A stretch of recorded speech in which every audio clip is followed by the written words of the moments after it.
Look up in the sky. Is it a bird? Is it a plane? No, it's older women single-handedly trying to save society from its ills.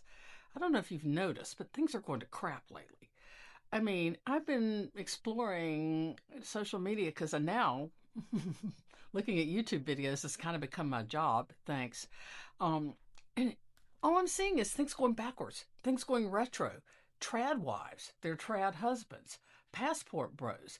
It's like all of society is retreating back to the 50s, and the message is get back in your little box. The only people that are really going forward, breaking new territory, challenging themselves, is older women. Yeah, women 50 and older. We are the explorers, we are the superheroes of the present era. Older women have at least three superpowers.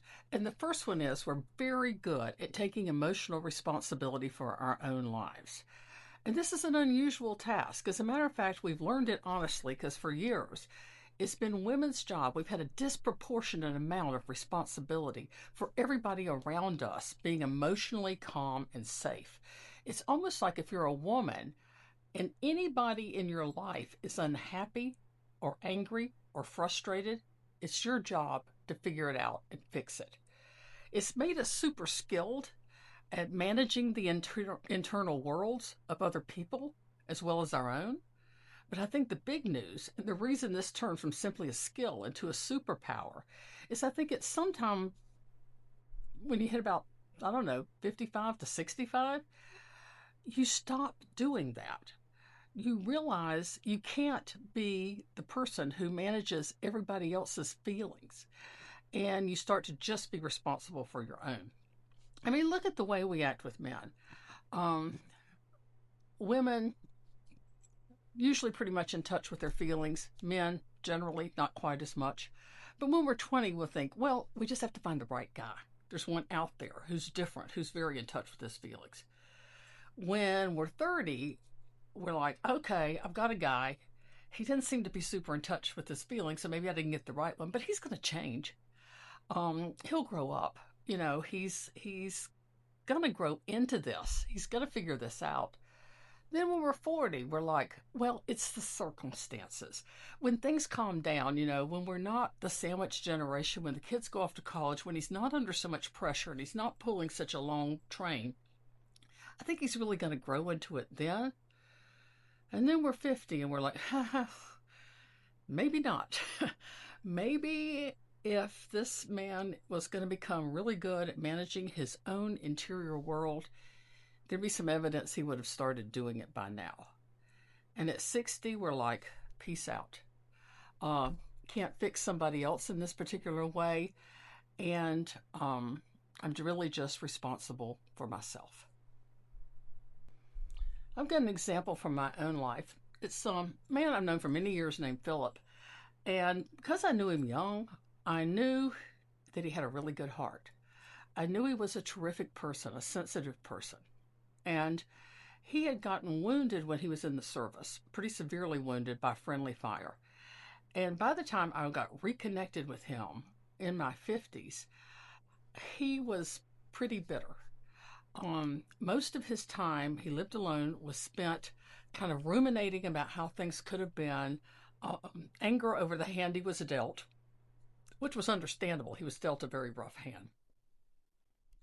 But there was just really kind of like he was stuck in looking back.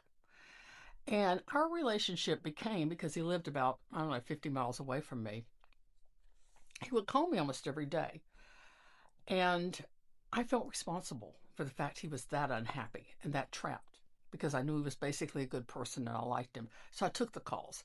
But every day it was an hour of him, in essence, complaining about how the world had changed, about how nothing was fair, about all the personal woes that he had suffered.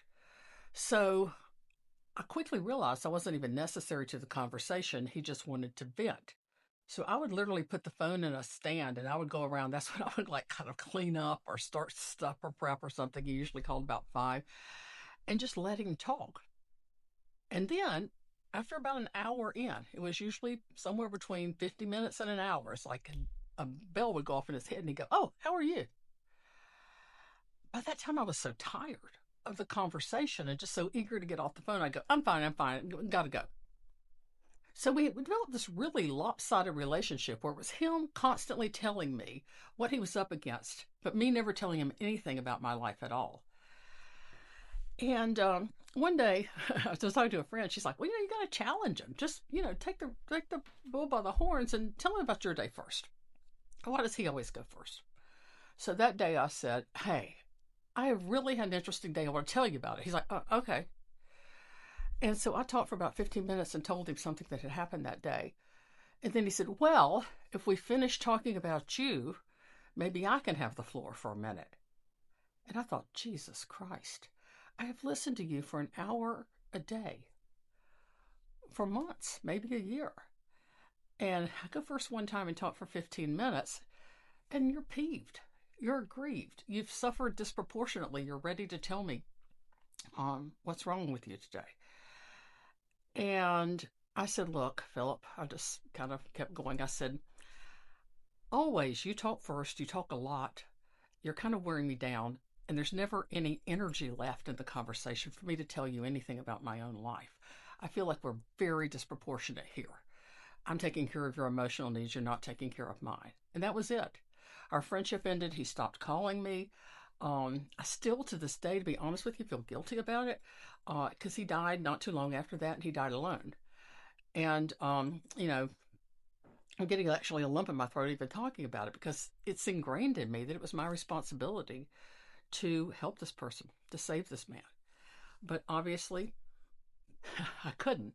That's not the way it works. But I think women try hard. We keep trying to keep the people around us stable and happy because it's very much kind of encoded into our DNA that this is our responsibility. So I think that we are very good at taking care of ourselves, and then at some point we stop taking care of other people, which leads us to the second superpower. Women are extremely good at walking away from a situation when they know that it's hopeless. They are extremely good at putting a period at the end of the sentence. I know a lot of women who are on their own at this stage of their lives and not really looking for like an additional relationship, or they might even be in the process of extricating themselves from a relationship. And when I've done videos before about women being fine on their own and really enjoying it and thriving in that world, I get like a lot of angry emails from men who keep saying we don't want older women, but they're still really mad that older women are fine without them. It makes zero sense. If we're so horrible and they don't want us, I don't know why they don't. I don't know why they even care, but apparently they still do. And they always use the same words, bitter and angry. And I think you wish older women aren't bitter and angry.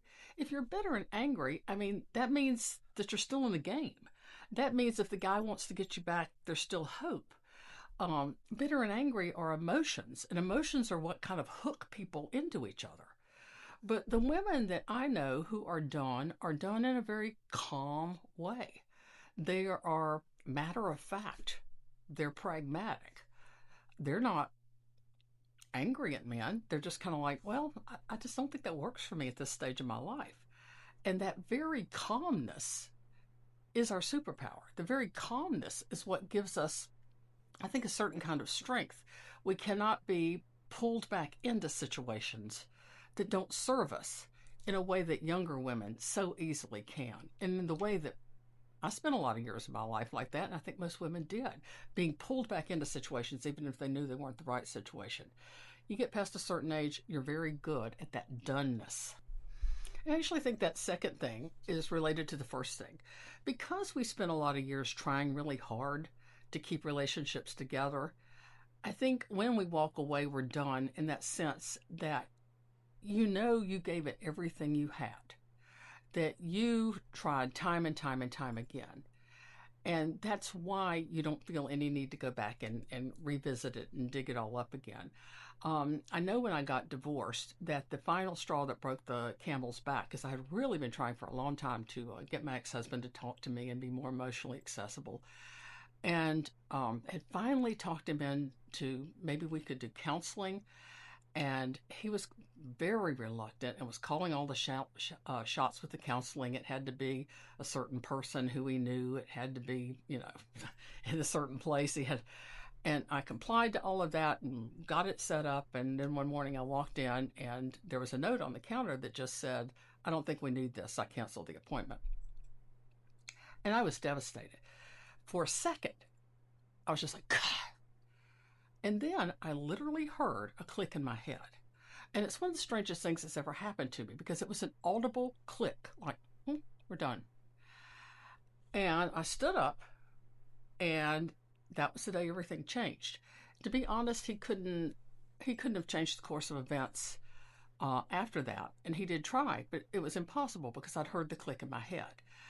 And women hear that click. And that day I went out and got an apartment finder magazine, and one of the ones that tell you like where you can rent an apartment in your hometown, and went to the bank and opened a separate bank account and called a lawyer. And from that point on, the die was cast. So I think that there's a correlation between us trying for so hard for so long, and when we're done, we're done. And I don't think men get that. They don't operate that way. It was kind of funny because later he dated a woman who was kind of a friend of us both. And she said, how do you turn him on? And I said, leave him. I mean, literally, that's the only thing I ever did that got his attention. And superpower number 1 and number 2 just flow naturally into superpower number 3, which is that we get better with age. We are capable of changing throughout the entirety of our lives in a way that surprises me, and I think surprises a lot of older women. I think that men who change after 60 really significantly change inside. I'm not talking about retiring or changing the circumstances of their lives. I'm talking about changing on a soul level, on a cellular level. Men who change after 60 are a rarity. Women who change after 60 are the norm. And we change in a very specific way. We become really okay with solitude. We turn inward. We begin to focus on developing our interior life. And that might mean we become more creative. It might mean we become more spiritual. It might mean we just simply become more private. It almost always means that a woman who's alone after 60 has learned to really prioritize her peace, her autonomy in her home, in the world around her, in the choices that she makes. And I think if you're comfortable in your own skin and you're comfortable alone, that is probably the strongest, greatest superpower of all. So that's it. Older women have done their own interior work. They've walked away from things that no longer serve them. And number 3, they become comfortable with solitude and with the interior life. And that is what makes us superheroes. It certainly doesn't show, but we can kind of flash our decoder rings to each other and recognize each other when we happen to meet in the wild. And are we the kind of superheroes that can save the world? I doubt it. Can we save ourselves? Damn straight.